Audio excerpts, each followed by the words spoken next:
Baik, anak-anak, Assalamualaikum warahmatullahi wabarakatuh. Waalaikumsalam warahmatullahi wabarakatuh. Bagaimana kabar hari ini? Baik. Sehat? Sehat. Alhamdulillah. Baik, kalau begitu Bapak ini akan memberikan materi ya kepada kalian. Sebelum materi kita mulai, ketua kelas ada?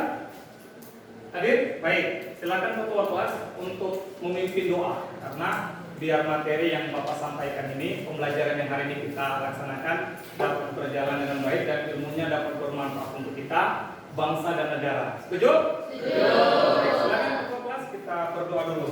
Baik, marilah teman-teman kita berdoa menurut agama dan negara masing-masing. Doa mulai. Doa selesai. Baik, selanjutnya Bapak mau ini mengabsen dulu. Hari ini siapa yang nggak masuk? Siapa? David Fajar Ramadan. Nah, ini kenapa nggak masuk David? Oh dia apa? Oke, baik. Selain itu ada lagi? Oh David saja hari ini. Ya, nanti begini, untuk David Fajar Ramadan ya, karena Alfa hari ini, nanti tolong kalian sampaikan ke wali kelas kalian mengenai ketidakhadiran dia, mengenai Alfanya juga. Ya nanti wali kelas akan menghubungi David ini. Kenapa sampai dia Alfa?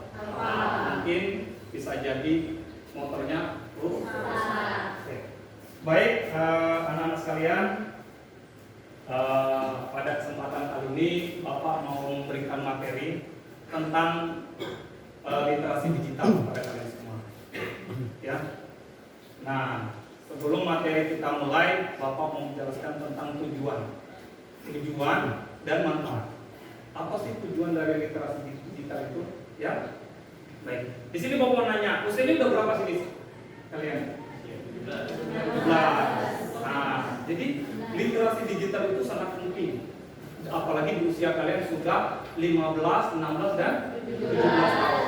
Sebab kenapa? Karena kita tidak bisa memungkiri hampir kehidupan kita setiap hari ya, kita akan terhubung dengan dunia digital seperti smartphone. Oke ya. Nah, dan manfaatnya pun ya, manfaatnya itu nanti kita bisa untuk menggunakan teknologi digital tadi untuk digunakan dengan baik. Ya, pertama untuk ini manfaatnya apa? Menjaga data pribadi kita. Habis itu selain data pribadi kita juga nanti bisa manfaatnya paham bagaimana sih menggunakan internet atau media sosial dengan baik dan benar. Seperti itu. Nah, itu mungkin tujuan dan manfaatnya.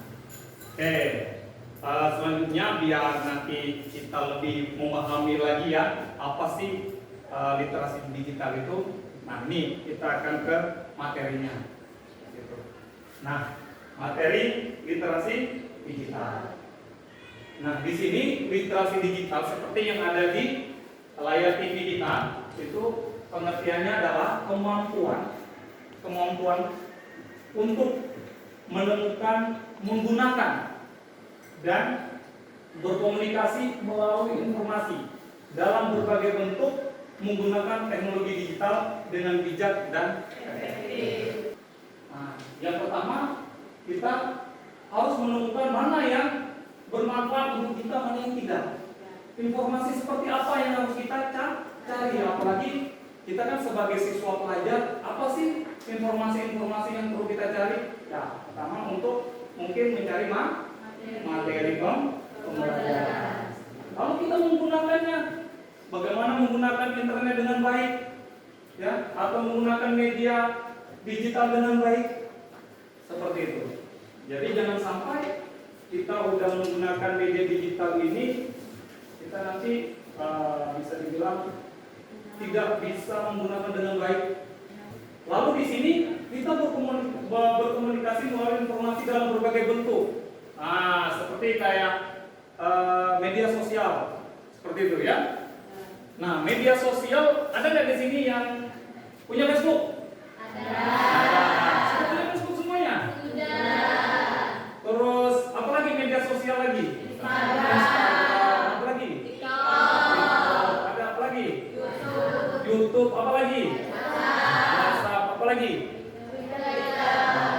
banyak lagi ya. Nah, yang Bapak mau tanya nih, yang menggunakan WhatsApp ada nggak? Ada. Semua. Wah, gitu. Pentingnya kita memahami literasi digital ini agar dalam menggunakan sosial media kita tidak salah menggunakannya. Selanjutnya di sini ada komponen literasi digital. Apa saja komponen-komponennya? Yang pertama ada mencari informasi. Seperti itu. Lalu di sini mengevaluasi sumber. Nah, jadi maksud mengevaluasi sumber ini kita mencari sumber-sumber yang kira-kira ini kredibel. Yang kedua, penggunaan teknologi. Nah, selanjutnya manfaat literasi digital. Manfaatnya itu pertama tentang apa? Persiapan karir. Nah, yang kedua apa? Kritis terhadap. Jadi kenapa perlunya kita kritis terhadap informasi ini? Kan kita tahu sendiri dalam mencari kerja itu kan kadang-kadang ada informasi lokal-lokal. Kalau kan dimaksudin kerja nih, kita harus kritis tuh. Benar nggak nih? Kredibel nggak nih? Dapat dipercaya nggak? Terpercaya nggak informasinya ini? Tahu-taunya ternyata penipu. Nah, selanjutnya yaitu tentang cara melatih literasi digital. Bagaimana cara melatihnya? Nih, yang pertama, khusus literasi digital. Kalau untuk khusus kita di sekolah bisa, di luar juga bisa. Habis itu di situ ada perlu pemantauan orang tua.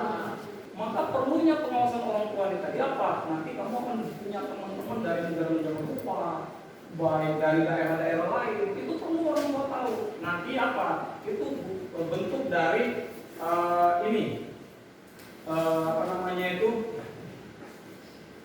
pembatasan kita, pencegahan yang terburuk yang terjadi pada kita.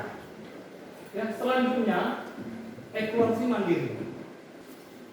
Baik, selanjutnya mengikuti berita teknologi. Sepertinya Bapak ini ada teman-teman pada ada semangat nih. Ini juga ada semangat nih. Gimana kalau kita ice breaking dulu? Setuju nggak? Biar ada semangat. Kita kasih penyemangat biar nanti tuh melamun aja kayak gini, nggak mesu kayaknya, kurang semangat ya. Baik, kita ice breaking dulu. Setuju? Setuju. Kita game dulu. Jadi gamenya itu sederhana sekali untuk biar semangat. Semangat dong ya. Nanti harus ice breaking ini jangan sampai lemas-lemas lagi ya. Harus semangat. Ini gamenya itu kalau misalnya Bapak bilang pagi, tepuk tangan sekali. Paham? Paham. Pagi. Kalau Bapak bilang siang, tepuk tangannya 2 kali. Siang. Kalau Bapak bilang sore, tepuk tangan 3 kali. Gimana tepuk tangannya? Baik. Kalau malam? 4. Nah, kita ganti. Kalau malam itu langsung berubahnya. Kayak gitu ya. Kayak orang mau tidur. Siap? Nah, ini juga untuk melatih konsentrasi biar nanti dosa melamun fokus. Dan ini karena materi kita ini sangat bermanfaat bukan hanya untuk kita tapi untuk keluarga kita. Kayak gitu. Oke, siap semua? Fokus. Pagi. Siang. Sore. Malam. Siang. Malam. Enggak fokus. Belum fokus. Malam tuh harusnya apa? Wah, gitu. Bukan tepuk tangan gitu. Oke, kita ulangi lagi biar semangat lagi. Sekali lagi ya. Sekali lagi fokus. 1, 2, 3. Pagi. Malam. Siang.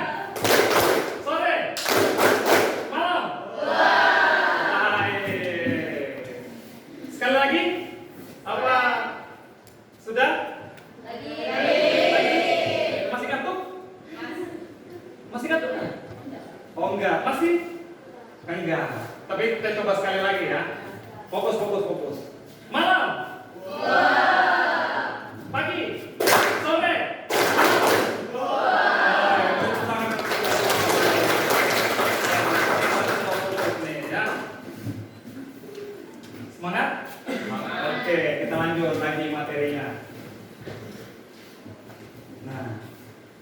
materinya yang intinya ini.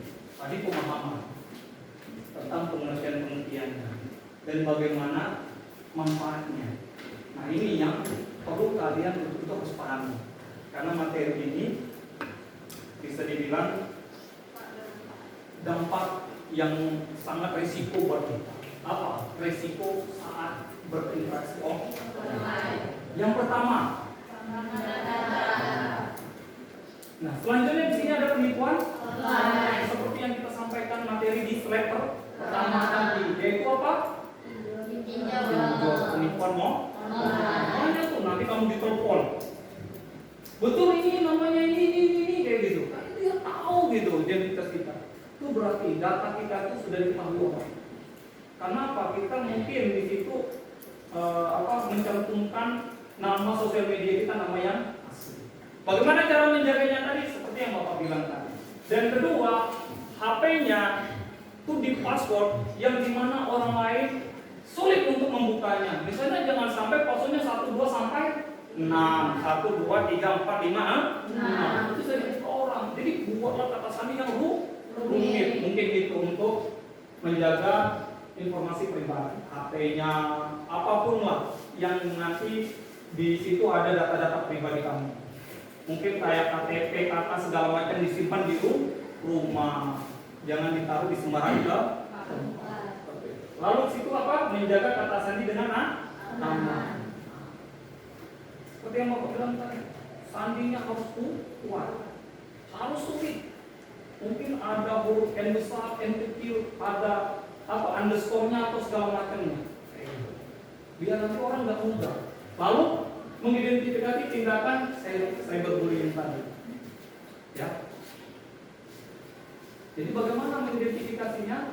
Itu tadi yang seperti Bapak bilang di slide sebelumnya, yaitu di sini materinya tentang intimidasi pelecehan secara online. Kayak gitu. Jadi pencegahannya bagaimana yang harus kita lakukan biar tidak diblok teman-teman yang tidak di WA langsung diblok aja, nggak usah diajak berteman, karena kamu akan mendapatkan nanti pelecehan lagi oleh teman-teman. Mungkin kata-katanya jelek apa segala macam, itu kan tidak bagus sebenarnya. Itu akan membuat harga dirimu hancur, harga dirimu nanti dibilang jelek segala macamnya seperti itu ya. Jadi diblok aja teman seperti itu. Baik, selanjutnya pentingnya etika online. Nah, menghormati privasi orang lain. WA dengan kata sopan, jangan sampai menyebut nama orang tua segala macam itu jadi bahan bulian. Berbicara dengan sopan di media sosial, chat dengan sopan, chat dengan baik seperti itu, ya. Bisa nggak? Bisa. Terus menghindari perilaku yang merugikan orang lain. Yang merugikan online-nya apa saja? Misalnya contoh yang merugikan, main game tidak pada waktunya. Jadi diatur waktunya untuk main game itu jam berapa sampai jam? Jangan sampai menghindari perilaku yang tadi. Mabar yuk gitu. Itu perilaku yang satu. Mabar main game. Orang mabar itu artinya yuk kumpul yuk. Kerja kerja tugas. Bukan main game. Masa kita bukan malah tambah bertambah nggak ada itu. Lalu konsekuensi etika online. Konsekuensinya apa etika online tadi? Itu tadi kita mungkin akan terkena kasus masalah. Bahkan undang-undang, hati-hati ada undang-undang ITE. Itu yang perlu kami ketahui. Ya, menghina, menyebarkan data orang, dan juga dan sebagainya, itu kita kena undang-undang ITE. Paham semua? Paham. Baik. Nah, ini selanjutnya. Pas selanjutnya? Ada 5. Nah, jadi untuk materi yang akan kita sampaikan di sini yaitu tentang literasi digital. Baik, aku mau nanya nih tentang literasi digital dulu. Apa sih yang kalian dapat dari materi literasi digital ini? Poin-poin penting aja yang kalian dapat. Coba ada yang mau coba angkat tangan menjawab, atau ada yang mau sampaikan langsung? Seperti apa tadi? Jadi siapa namanya? Ariana memahami program kontra tentang literasi digital, baik dan buruk. Seperti apa baik dan buruknya?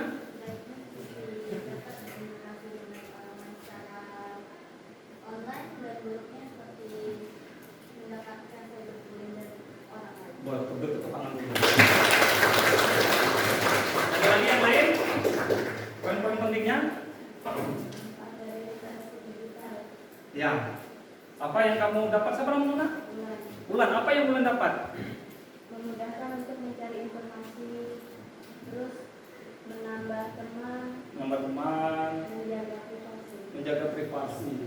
Itu yang didapat oleh Bulan. Oke. Nah, terus tindakan yang kita lakukan untuk melindungi diri kita itu perlu, ya, perlu harus bukan perlu, sangat perlu tindakan yang harus kita lakukan. Tindakan-tindakan apa saja yang kita harus lakukan?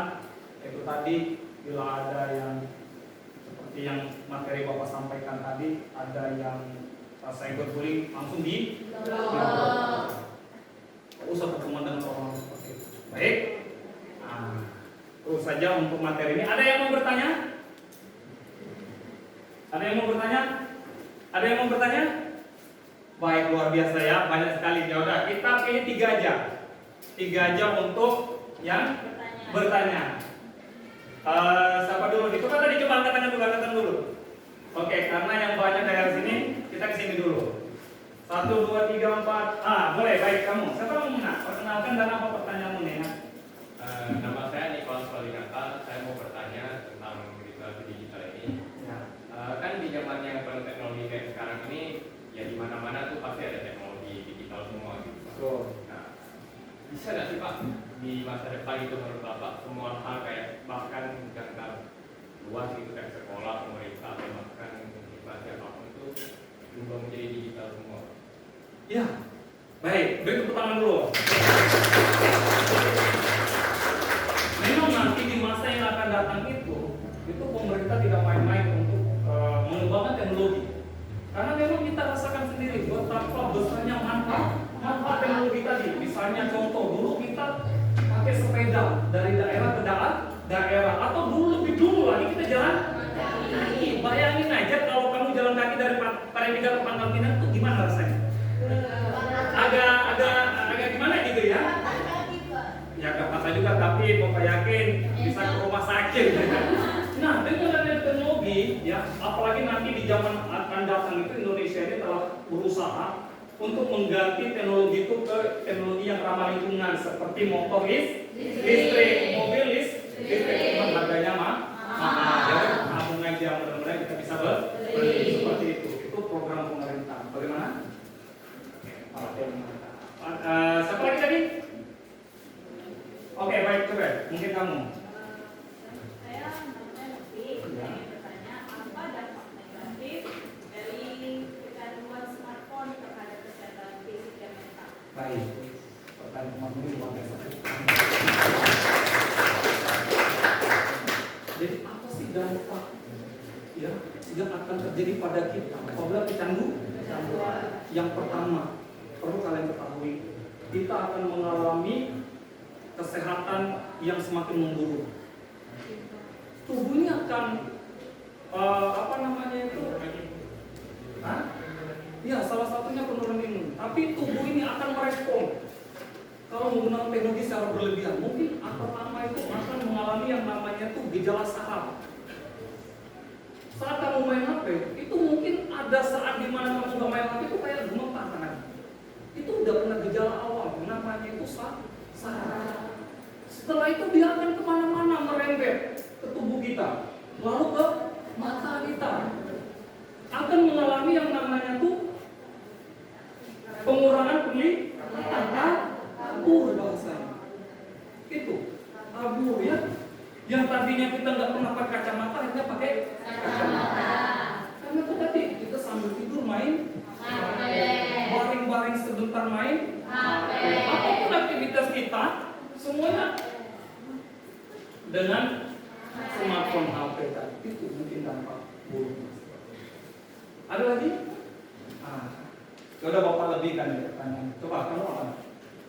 Kayak kita buka, saya ingin bertanya, apa tadi yang membedakan pemikiran era modern dan era sekarang? Ya baik, era modern dan era sekarang. Nah, era modern itu memang era di mana kita itu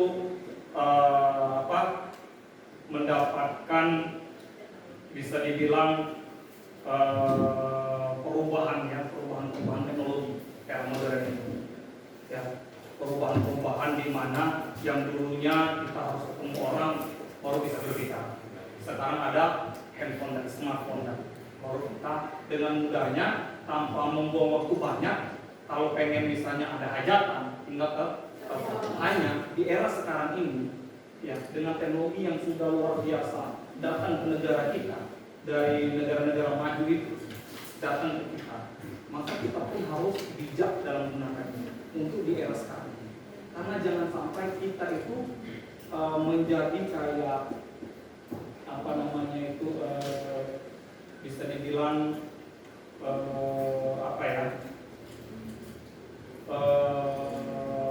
konsumsi yang buruk buat kita. Karena kita tidak memahami penggunaan teknologi dengan baik.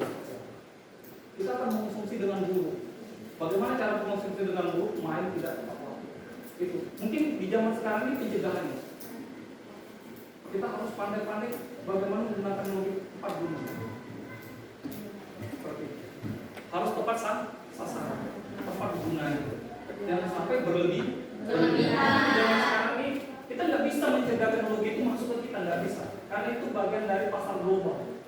Kita udah masuk Indonesia ini masuk kategori pasar global. Jadi semua teknologi dari negara maju itu datang ke sini dan kita itu tidak bisa menolaknya.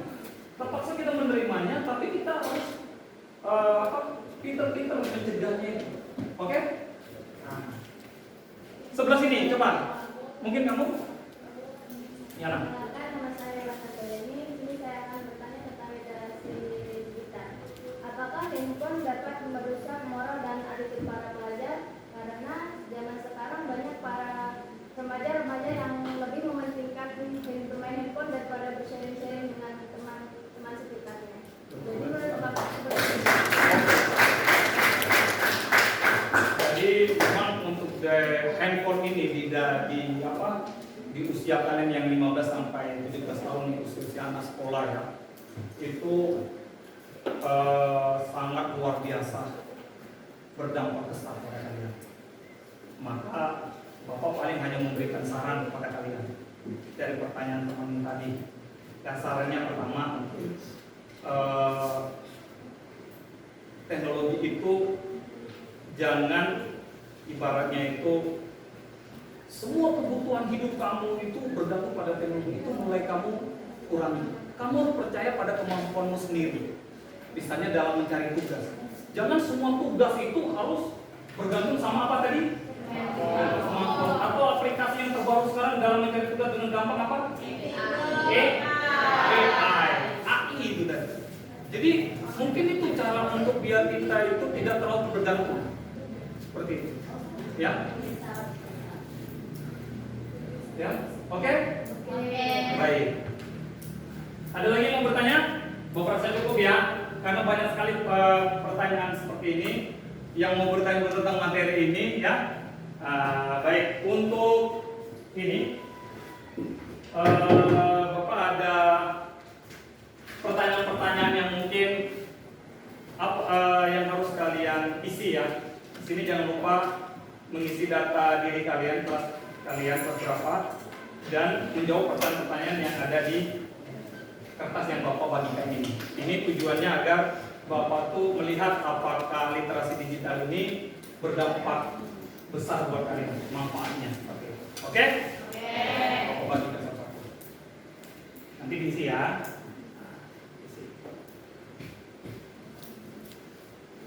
Oke, mungkin dibagikan biar cepat. Nah, ini dibagikan. Ya.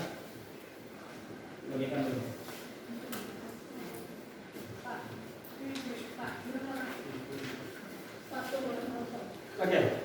Kurang satu, Pak. Kurang satu. Ada yang lebih?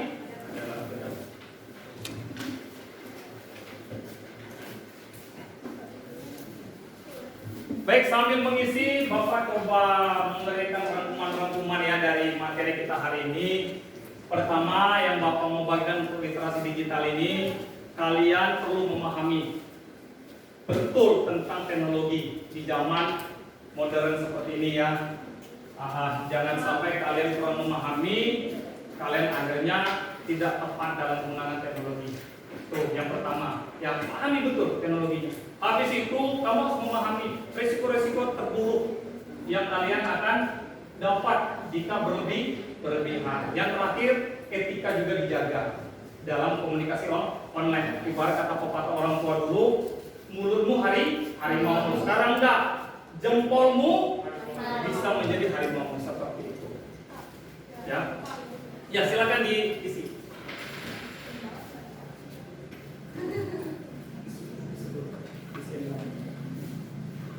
Kurang, Pak.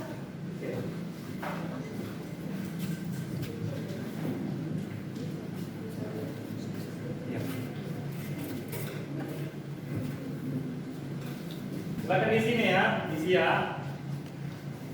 Silakan isi.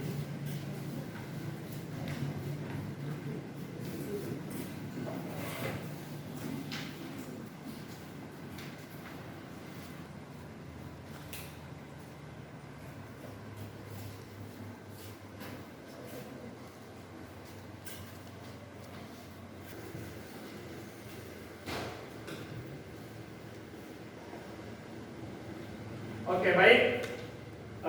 Sudah semuanya? Sudah? Dikumpulkan ya? Ya. Coba dikumpulkan dulu sama teman-teman. Ya, silakan dikumpulkan dulu. Dikumpulkan. Baik.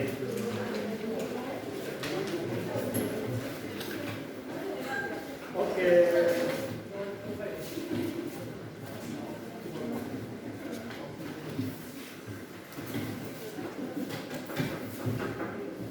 Oke, baik. Mungkin demikianlah materi yang Bapak sampaikan tentang literasi digital ya. Mudah-mudahan dapat bermanfaat buat kita semua. Mudah-mudahan ini menjadi tambahan ilmu buat kita, ya, wawasan juga buat kita untuk bagaimana resiko-resiko yang akan kita hadapi dalam menggunakan teknologi. Lalu melindungi diri kita dari penipuan kecil online tadi. Begitu ya, Nak ya? Ya. Mudah-mudahan materi ini dapat bermanfaat buat kalian semua. Mudah-mudahan materi ini bisa menjadi pembelajaran yang terbaik buat kalian. Nah, amin. Ya udah, akhirul kalam, Bapak tutup. Billahi taufiq hidayah. Wassalamualaikum warahmatullahi wabarakatuh.